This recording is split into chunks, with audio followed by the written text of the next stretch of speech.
Well,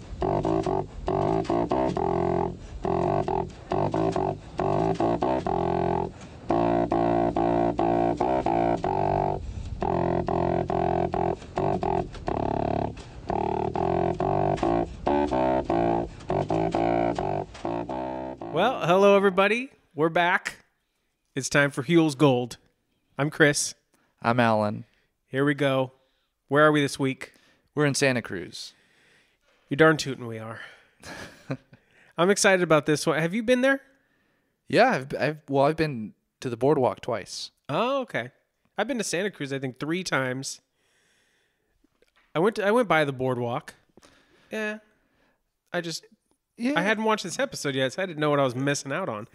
So I went on past it, went to some other establishments in the city. Okay, yeah, well, I guess the first time I went up there, my friend Zach, do you hear that, Zach? Zach and I think we were going up the one to different cities, and we stopped in Santa Cruz one night. Well, I should say one day. Yeah. One night, yeah. But we went downtown, and we actually saw the Pink Umbrella Man. You've told me about this guy. I don't know anything about him. Well, Zach knew about him, and he said, hey, let's go look for this guy. Usually he's downtown. How did he know? That's a good question. I can ask him. So he was downtown, and I don't know if I'm sure people are familiar with him, because he was sort of a local legend. Yeah, around there. But he wore like pink women's clothing. He had makeup, an umbrella. He showed me a picture. He's quite a sight. Yeah. I would have remembered him if I saw him. Yeah, he was cool. Apparently his name, I looked up some stuff on him. His name was Robert Steffen.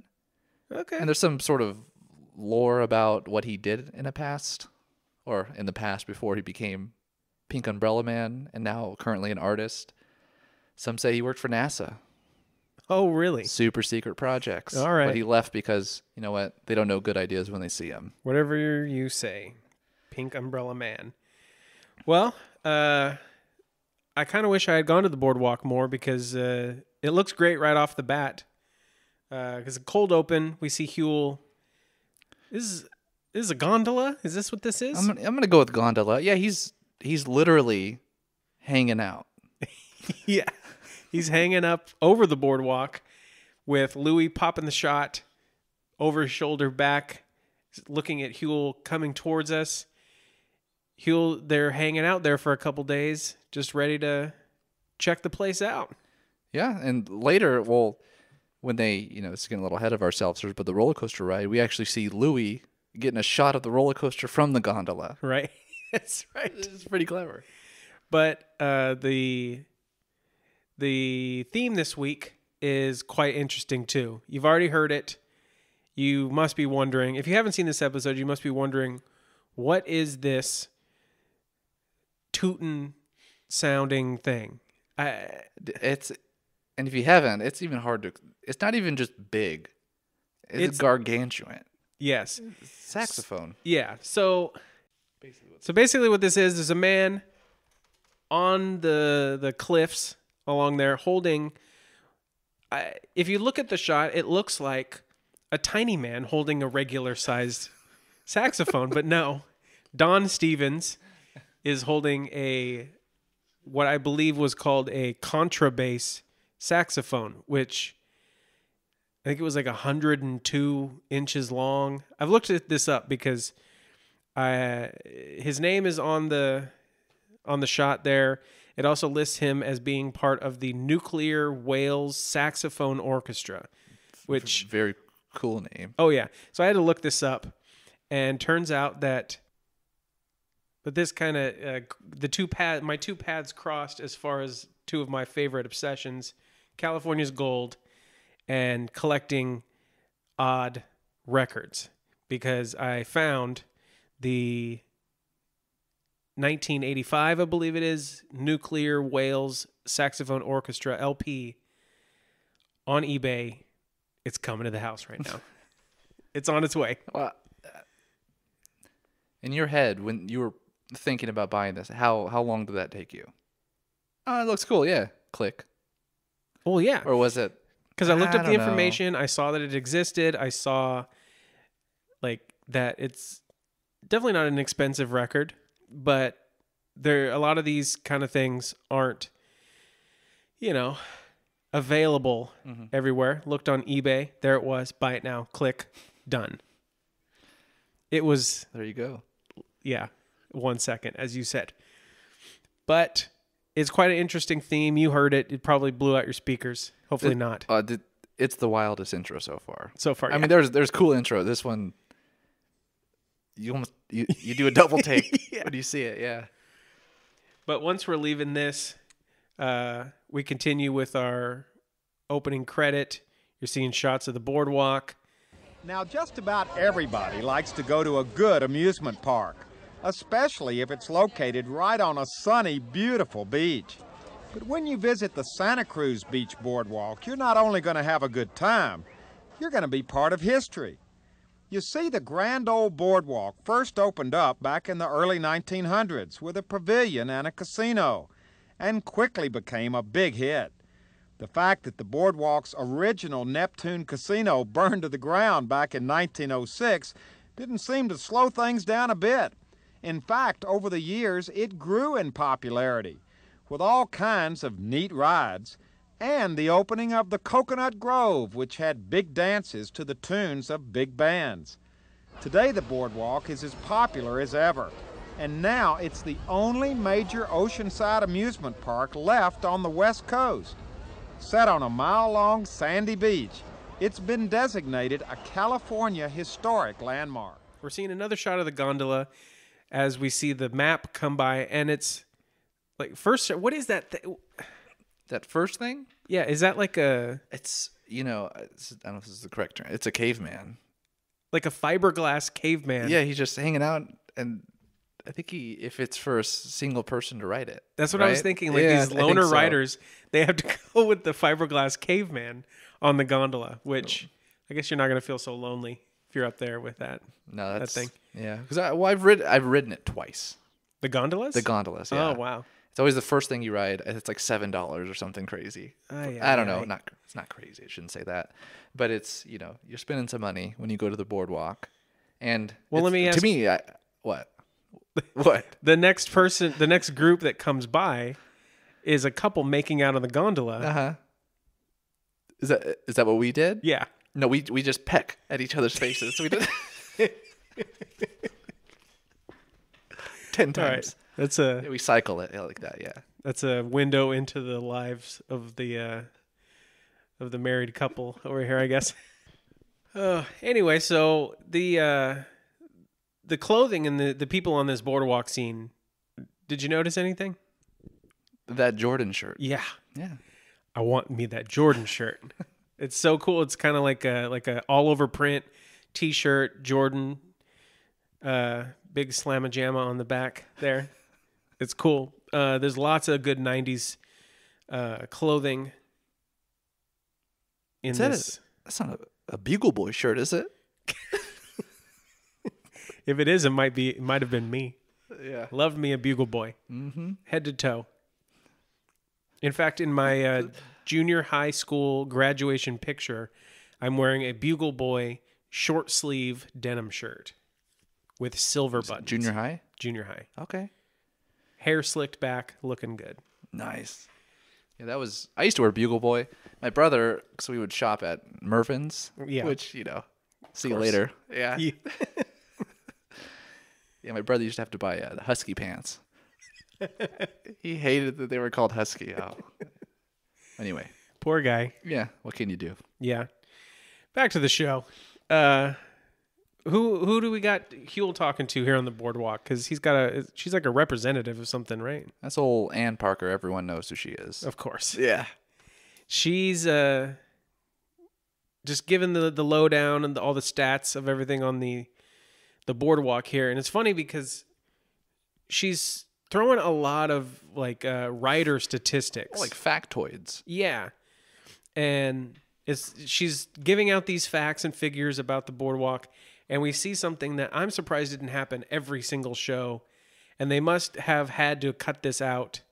And it's probably piles of this film on the cutting room floor of people waving at the camera. Yeah, just jumping and waving. Yeah, there's this whole group of girls that go right behind Huell and Ann, and they're just jumping and waving and hooting and stuff. And it's the first time I remember ever seeing it in any episode, just waving hooligans in the back. Hooligans. But the stats that Ann is throwing out are... I think 4 billion people show up there. I'm not buying it. She's giving like ridership for the different rides over the course of the many decades that all of these have existed, and they were astronomical. But the first ride that she tells one of these statistics about is this roller coaster. What was that? What was it called? That is, as everyone knows, the Giant Dipper. Yeah. You said you went there. Did you ride this too? Yes. Well, let's see. I've probably ridden it 4 times. In a row? Yes. And after those 4 times, no, not in a row. After each of the rides, so 4 times I've ridden it, and 4 times I've had a headache. I just feel like it shakes your brain around. I'm telling you, it's fun. Oh, but yeah. you're gonna get a That's headache fun. after. But it's fun. It's worth the $7. Yeah. And Huell seems to be having a good time. We're not there yet in the shot, though, because I don't want to let this pass up. No, Because- do you see something? Okay, so what? So this is just one of these like carnival type games that you see. My most vivid memory of this specific carnival game being shown to me. Has to be at the Kern County Fair. No. No? I mean, yes, in real life. Okay. But as far as like TV world, I remember this was one of the games that was in the opening credits to Step by Step. Day by day. Fresh start over. No, but in the opening credits, at one point, I think it was Dana, whoever played Dana, goes and like squirts her brother with the water. Oh man, and then just smiles at the camera like they do in those opening credits. Yeah. But in this one, if I was playing this specific carnival game with the water gun shooting the balloon to blow up thing, I would be trying my hardest to win because the prize is what? You and I've looked at this for a little bit. It looks like Miss Piggy wearing leather pants and suspenders. and suspenders. I can't get over it. Yeah. I really hope that's what it really is. I'm looking at it. Yeah. Yeah, that's what it is. It's gotta be, right? That's it. All right. So this like biker piggy here, there's only 2 left too, and there's lots of space. Yeah. Where there were more biker piggies. Well, I mean, whoever has the green balloon, they're on their way. they're on their way. All right. Well on their way. Yeah. If by chance you happen to have won the biker piggy at the Santa Cruz Boardwalk, please email us huellsgold@gmail.com. Again, that's huellsgold@gmail.com. That's right. Okay. What are we doing? Yeah. On to the more exciting, to Huell, the more exciting aspects of this segment is ice cream. Yeah, I mean, he admits. So he's walking away with a chocolate dipped cone. Yeah. And what does he say? This is my first one. He doesn't say how many he has, but not one. Okay, so how many do you think he'll have that day? Well, it's a big cone. Like that's not a chocolate dip cone from McDonald's. 2? 3? 4? 5? 5? No way. I'm going to go with 2. I'm going to say that he ate that one. He went back and got a second one. And then after he ate it, he said, Louie, why did I do this? All I'm hoping is that he had these post-coaster. That's a good point. I hope so. Yeah, because right after this, he's eating his cone. He's visiting the taffy stand, which is owned by the Marini family, and he's really interested in the taffy, and it's good stuff. I like saltwater taffy. I get it at the beach because you can get it pretty much only at the beach, it seems. Yeah. We were talking about this. It doesn't seem necessarily specific to Santa Cruz. No. Although I'm sure if you live in Santa Cruz, that this is very important taffy. Yeah. And I've never had it, so maybe it's heads and tails above. Is that the right term? It's just heads above. Heads above. It's tails above the other taffy. So I'm hoping that Huell had his cone, maybe had some taffy. Well, he's wearing a different shirt. So we don't know. He is wearing... So he went to the boardwalk twice. Okay. Maybe that's why he had multiple cones. Okay, so 2 a day? Yeah, I think we're going to have to go with 2 a day. Who cares? This guy's fit. Yeah. He does whatever he wants. It's fitter than either of us. Put together. Right.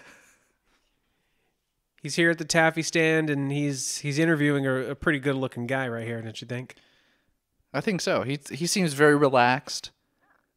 Like he's taking some philosophy courses, maybe, at the UC Santa Cruz Extension Campus. Wait, today? Or back then? Maybe today. I don't know. Because, I mean, I think with this look, this kind of devil-may-care surf stylings, this guy could be another time traveler. I think this is going to be an ongoing thing with the show. Yeah. Is seeing the style time travelers go on. I mean, he seems like a cool dad. Yeah, yeah. You know? He's taking his daughters to the taffy stand at the Santa Cruz Boardwalk. What more could you ask for? Nothing. The next segment, for me, I don't know about this is the same for you. This is the most bizarre interview, the place that I've seen so far. I mean, we're only 5 episodes in, and I know it gets more interesting. But they're both riding this carousel, which is very cool because it has hand-carved horses. Mm-hmm. Individually carved. Too. Individually carved, and that's very cool. But we're learning this as Huell and Ann are bobbing up and down on the carousel, just as if it's not happening. Like they could have been on the side of the carousel and had the same conversation, but no, here they are. And Ann looks totally comfortable.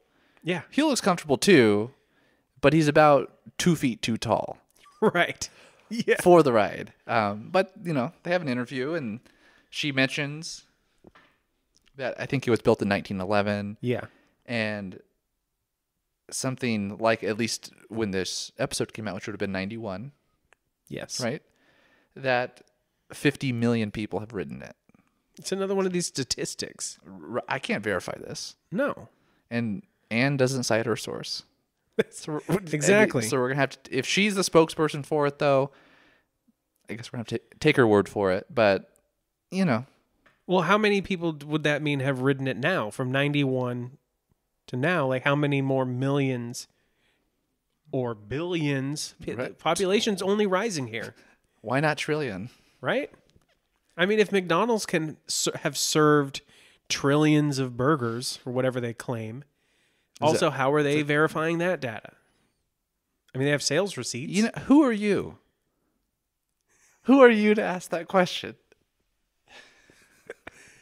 Who cares? You're just looking out for the people. Yeah. All right, so where are we going? We're going to the Giant Dipper, where you've been. I have not.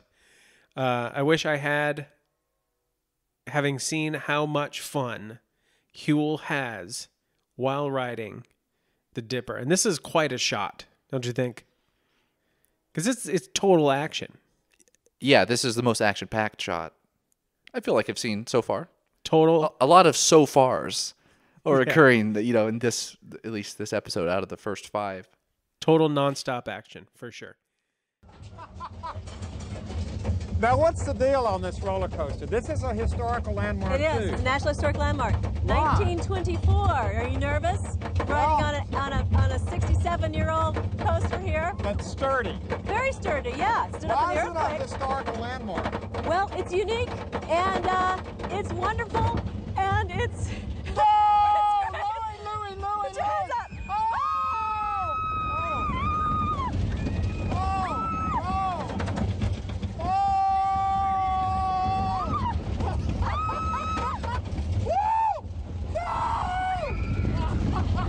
Oh, here comes my favorite part right here. Woo! Isn't that great? Oh my God. Looking back on it, it's a little embarrassing to hear yourself yell like that. But there is something. Well, I mean, in terms of the shots. Uh-huh. The shot that Louie gets of Huell and Anne in the first car and he's in the second car, I thought it was pretty cool. I mean, Yeah. in terms of having to get that shot, it's very interesting. It seems like an interesting predicament to be in. And I know that he mentions in his book that it took 2 rides on the coaster. Mm-hmm.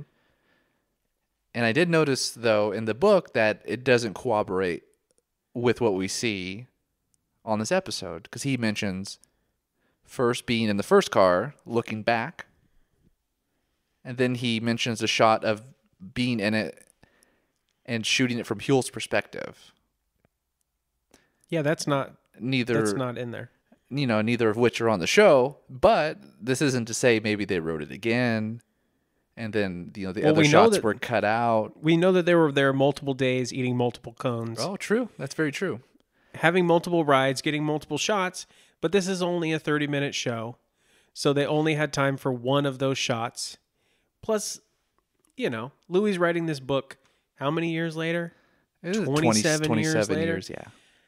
Yeah. Who are we to question Luis Fuerte and his experiences in Santa Cruz? Because although we have had interesting experiences in Santa Cruz, none compare, as far as what I'm seeing, to Huell screaming his lungs out on the Giant Dipper. What I thought was interesting about the first name that he thinks of. First name, Louie. Louie. Just screaming it. Screaming it. A little sidebar. I happen to have my dog.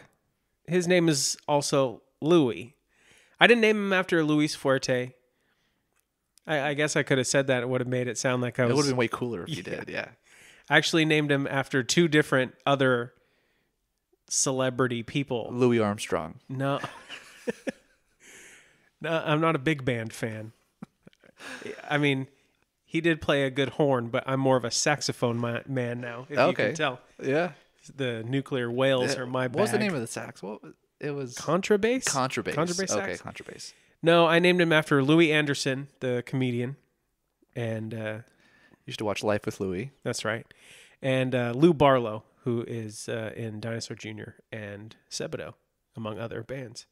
Very cool. But it's fun to be screaming at my dog to not, eat his own poop and be screaming, Louie, Louie, Louie.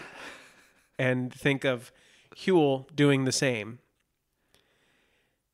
When you grab your dog, are you white knuckling him like Huell does to the front of the...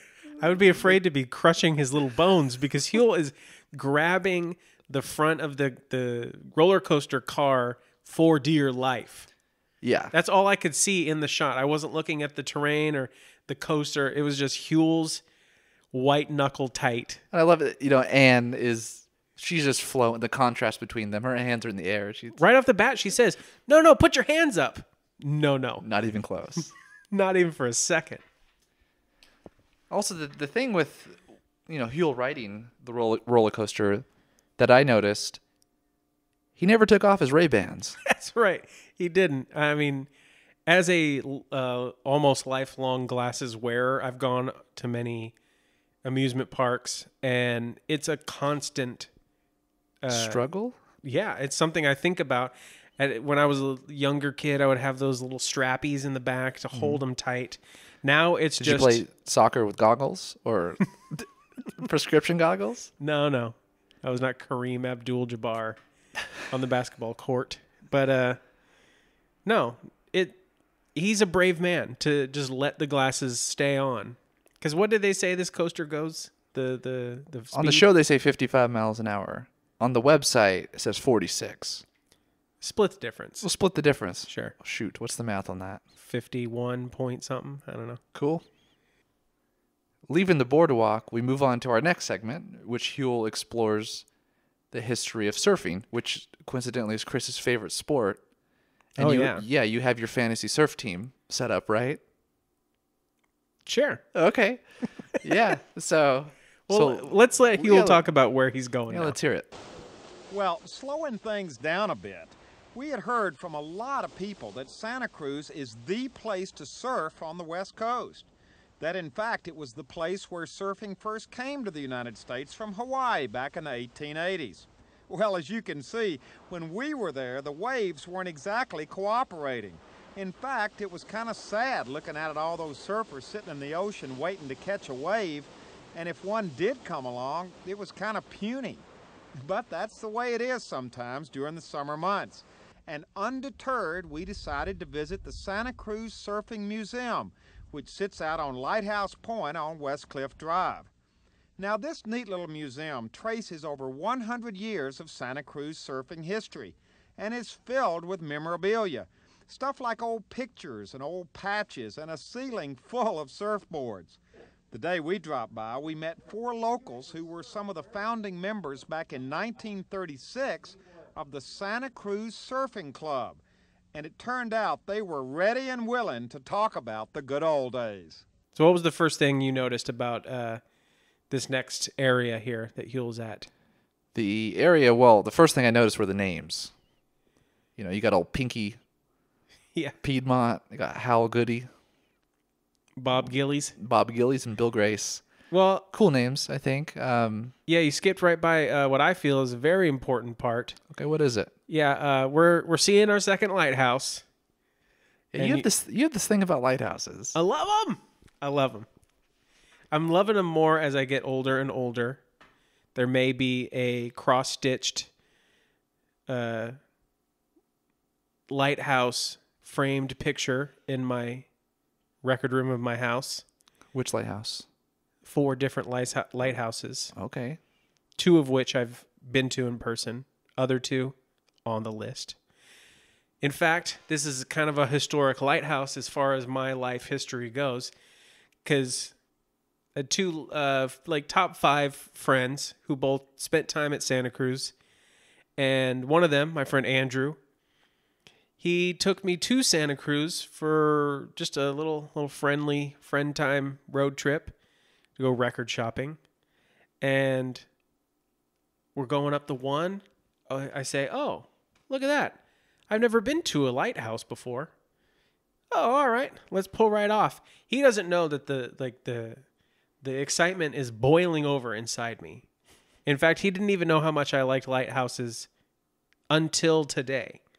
He was talking to me about the episode a couple episodes ago when I'm gushing about lighthouses, and he had no clue, and I fill him in that he's integral to this gush. You don't share this. Lighthouses? Yeah. You know, it's one of those things. When you go there, they're very cool. Uh-huh. The most I've talked about lighthouses were within the public goods problem in economics. And that's about, that's my familiarity with lighthouses. Maybe one of these days we'll have to head on up north to see, do a little lighthouse tour. Let's do it. Well, right. I know Huell goes back to a lighthouse. It's not California's Gold, but he does a wind episode. Maybe it is a California's Gold. It doesn't. We can look it up. Yeah. Or you can look it up. Yeah, anyone can look it up because the Chapman, Huell Hauser Archives, the Chapman Library. So we could go to Point Reyes. That's right. Lighthouse together. Yes. Because he does on the wind episode. He goes there because it's one of the windiest places, if not the windiest place in California. That's what you were saying before, yeah, about the and wind. We have experienced that, and it is wild. Well, but anyway, if we're going to keep talking about other Huell episodes, other lighthouse episodes, I mentioned also the lighthouse at Avila Beach that Huell it's actually one of the road trip episodes. Years down the line, he goes to the lighthouse that exists there in San Luis Obispo County. I am actually planning on going to that this summer. It's a you have to buy tickets in advance. You take a little bus ride up to the lighthouse. You get a full tour. Everything you spend on the trip, which it's not much, I think it was $20 a ticket, goes towards the restoration of the lighthouse. So I want to buy like 10 tickets and just go myself because I want every dollar I have to go towards the lighthouses. What is it about lighthouses? I just got to ask. I don't know. I really don't know. I just think it's because it's one of those like out-of-date technologies that seems so simple but serves such an important purpose. And when you really think about how silly it is, hey man, these ships, they keep just hitting the rocks here. Flash a light at them. Hey, what about on the foggy days? Blow a horn. It's so simple, but so funny that so all around the world are all of these crazy looking architectural buildings strictly so ships stopped hitting the rocks. You know, when you put it that way, you still don't care. It doesn't seem so bad. Yeah. But I guess what we should really be talking about is what's inside this specific lighthouse, which is the Santa Cruz Surfing Museum, with the men that you talked about earlier with the great names and their great shirts and jackets. More great fashion abounds in this episode. And it's interesting for a number of reasons, because one is they're claiming on this show that Santa Cruz was where surfing first came to mainland United States, which I feel like a lot of places kind of claim that surfing first came there, but they claim the Hawaiian people brought it over in the 1880s. Did they surf all the way over? They surfed all the way there. So I guess it was just luck of the draw. Yeah. They just what they did. Coast. It was like a paddleboard system, set up.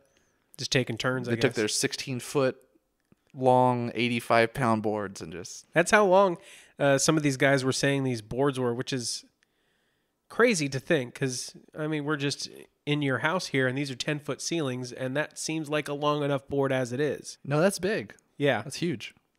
Have you ever been surfing? Define surfing. I didn't ask if you've been sidewalk surfing. I know you've done plenty of that. No. I've been boogie boarding in Speedo. And that's about as close as I've been. Pick that up from the Australians. No, I've never been surfing. Okay. Neither have I. I don't know if you're curious. I will say I did work in a surf shop. Well, That's it was right. it was a board shop because we definitely had surfers on staff. Yeah. I was a part of the skateboarding crew. Mm-hmm. And there was I remember going in there when you worked there, and there was a whole surf section, despite us being 100 miles from the coast. But yeah. All that to say, I've done a whole lot of sidewalk surfing. Yeah. Not a whole lot of water surfing. So. Not nearly as much as these men who seem to have surfed for decades. Yeah.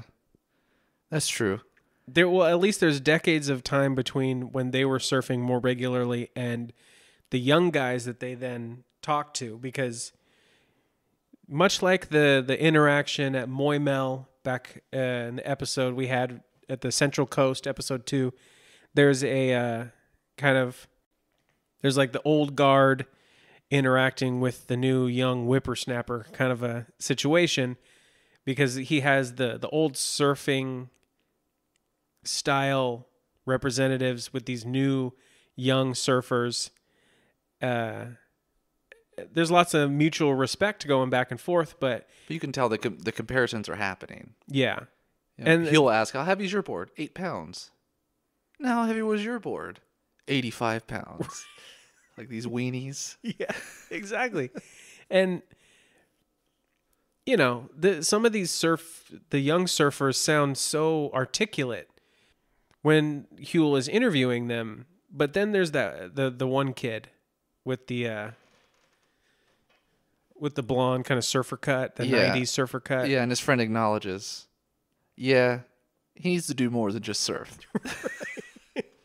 He sounds like what I'm imagining a surfer should sound like. Which you've heard me talk about. I actually love surf culture. Yeah. I love how laid back, not anxious, just go with the flow surfers are. Exactly. So I appreciate it.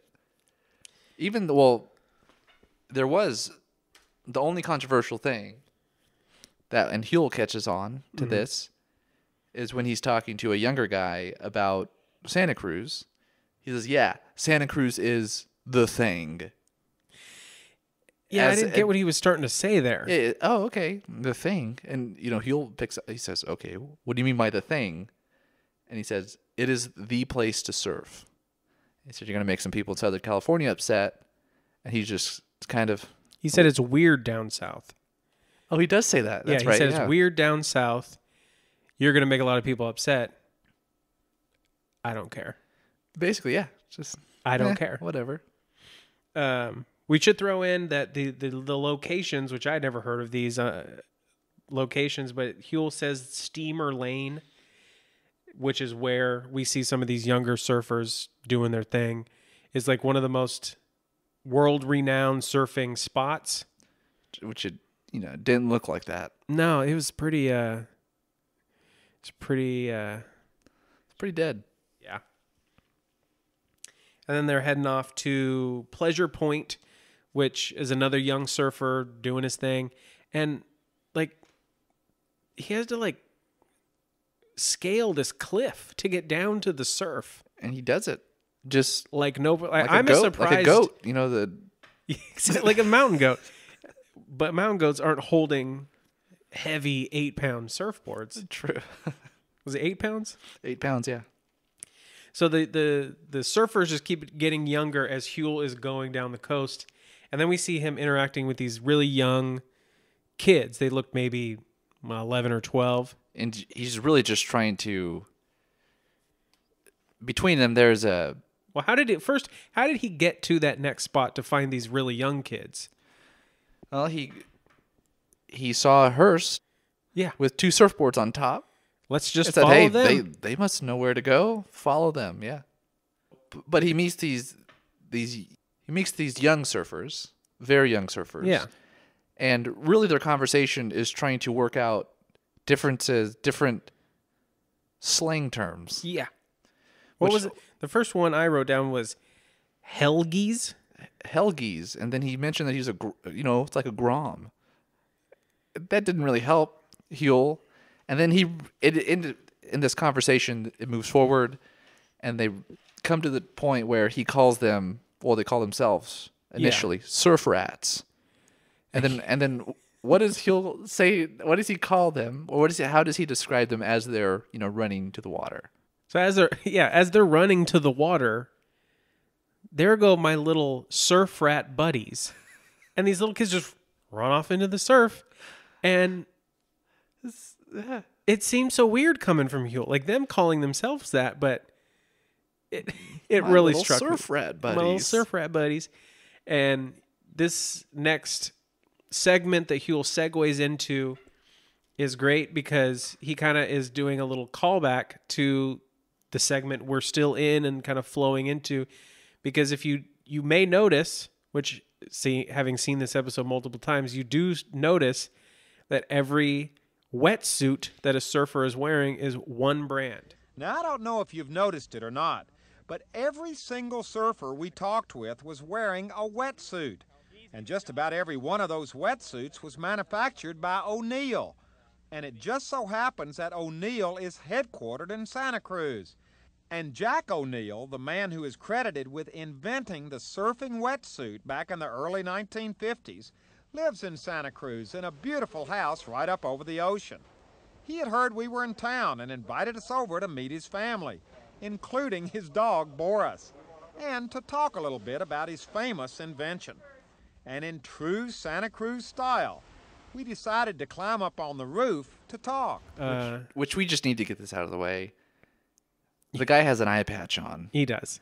And they don't talk about it. At all. Like, at all. I would... So, man, well, this is some, if you want to call this knowledge, or just some history I picked up, being around people, from surfing people. Jack actually lost his eye in a surfing incident. He was... Not surprising. It's not surprising at all. What is surprising is that it was his son who was known for creating the surf leash, which everyone sees now. You tie it around your wrist, whatever. It's pretty standard equipment on a surfboard. Well, he was testing his son's prototype, which consisted of surgical tubing tied around your wrist with a suction cup on the board. He took a noser. Old Jack took a nosedive, and then he got a surgical tubing slap. Yeah, this thing just slapped him right in the eye. So it was his son. It was he was testing out his son's his prototype. For the leash. I mean, just in general, Jack creates Mr. O'Neill. Should I call him Jack? Mr. O'Neill? Jonathan O'Neill? He would enjoy Jack. Yeah, he seemed like a laid-back guy. Yeah, so Jack invented this wetsuit, which, revolutionized surfing for cold water surfers. Yeah. And then his son creates the leash in 1971. So this father-son duo, this family, the O'Neills, absolutely revolutionized surfing on multiple levels. And what other family could claim that kind of a legacy over their certain sport or just their overall domain? The Osmonds. Or the Osborns? Them too. Sure. Donnie Marie Osmond. Yeah. Who else? Well, maybe the Carr family. Well, I guess if you're going to get into local celebrities here, yeah. I mean, we've had a legacy of... I mean, it's not like one of them invented a better way to lace up a football, though. That's true. They're just really good. They're good at throwing them and stuff. Football players. Yeah, that's true. I don't know then. It's impressive. And I had... Before you did this extracurricular research about the leash accident, I don't see why, because his sons, let's keep on the episode here, his sons are in the episode too. He kind of has his arms around both his sons and he's shaking their shoulders real hard, Jack is. And one of the funny things he mentions, I think it was Pat, he says that his father would have them sit on ice cubes, like big ice blocks, to prove how well insulated his wetsuits were. That's a dedicated dad right there. I guess, yeah, that was just, they were made to improve surfing, apparently. I don't know. Let's see. I will say, though, when they were showing the full suit, the original suit, because Jack was telling the story about how people from Southern California would come up and just laugh at them. Yeah. And the first suit that he's wearing, it reminds me of when you watch The Twilight Zone. Mm-hmm. And then there's a person from another planet. Yeah. To me, that's what it looks like. Yeah. Did you notice that, as they have that shot of the sons and Jack up there, they keep referring to him as Jack, not Dad. Yeah, that is different. I do have a friend, though, that has that same type of relationship with his parents. Definitely unusual. Yeah. Not weird, just unusual. Usually you hear dad, mom. So Huell's, we see him in the blue polo. Yeah. We see him with his striped tee. Striped Bugle Boy tee. Yeah. Then he must have been here many days because he's got a third shirt on. Well, I was thinking it could be a third day, or he just went in the bathroom, took off his other shirt, and popped this one on as soon as he got it. Yeah, because it's a shirt for the surfing museum that we were at prior that he must have bought or was gifted by the other elder statesmen of the surf world. And that's a nice tee. I like it. It's nice. Yeah. I'm just looking at the thickness of the collar. That's a beefy tee. That's what I was gonna say. It's a beefy It's a tee. beefy tee.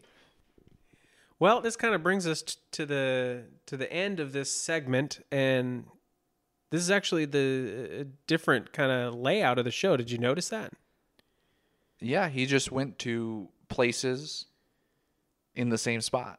This is the first single city episode. And, Santa Cruz is great. I liked it when I went there.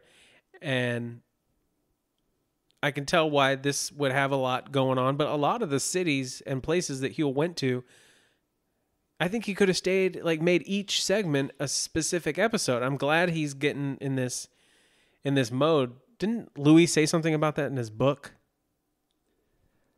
Yeah. It took a few episodes in order to kind of settle on. I like this format. I like it. And I think it's more natural. He's able to converse with the, people he's interviewing with. He can stay in places for a longer period of time. I like it because Huell is able to do what he does best. He just needs to get, he gets comfortable and then he's on a roll. Exactly. And in fact, the last bit of shot here, as Huell's kind of doing his wrap up, we see he's got a pier in behind him, and he's talking about how many more places he could have visited in Santa Cruz, and that he wants to come back and do more stories. He's got this cement boat at the end of this pier. It's the SS Palo Alto, and we're actually going to see this boat, him visit this boat in a couple episodes, 5 down the line. Yeah, 5. So he's back in Santa Cruz pretty soon, if you're loving this Santa Cruz episode, which hopefully you're watching this one, because it's got a lot of great visuals that you just got to see for yourself. So when he delivers his standard, join us next time as we continue our search, he throws in a, we don't know where. We don't know. He gives these. So open-ended. It's just open-ended. And I was thinking, did they run out of segments at this point? And they really didn't know? Because they sort of mentioned how they would drive up, and some of these sketches, the segments that they used were, some of them weren't chronological. They were shot at different points in time. Yeah. I was just curious. It's something. Could be. But one thing that I do know is that we have actually 2 themes on this episode. The final theme is this full band version of California Here I Come by the El Mambo Combo. Yeah. And I was really digging this version. And then you're visually stimulated. You're right about that. Huell must have maybe been listening, because I mentioned before that maybe he was listening to psychedelic music, and because that's basically what happens. Yeah, this isn't as crazy. We were talking about this a little earlier. It's not as crazy as the Joshua Tree. No, which changes songs, and we're getting there. That's not too far down the road. Yeah, I can't wait for that one. But it's like, this is them dipping the toe in the water of this concept. Basically what you're seeing is El Mambo Combo doing their mambo version of the California Here I Come, and then someone hit the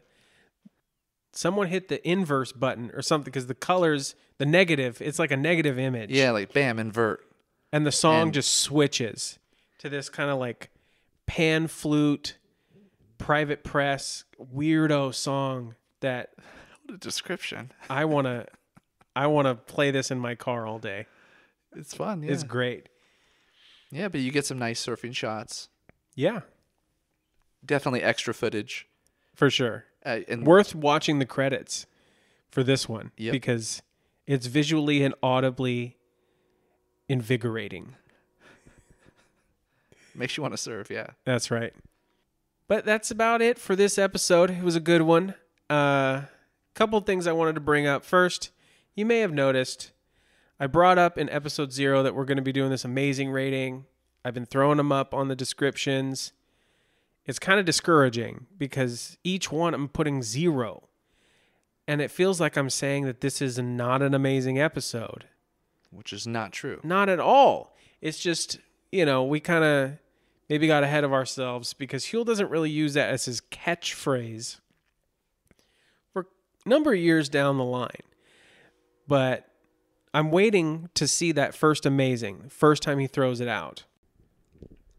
This isn't to say that the places aren't amazing, because as Louie mentions, he said, referring to his book again, that Huell's astonishment bar was usually set pretty low. Yeah. But he substitutes different sayings. Oh, wow. Golly. Oh, my gosh. Louie, take a look at this. Yeah. These are other sayings that he'll use in place of what will become, for the most part. I mean, he says these other things as well. Yeah. But that'll be his "that's amazing" kind of thing. So one thing he said in most episodes, I think I mentioned this before, is that places are rich with history.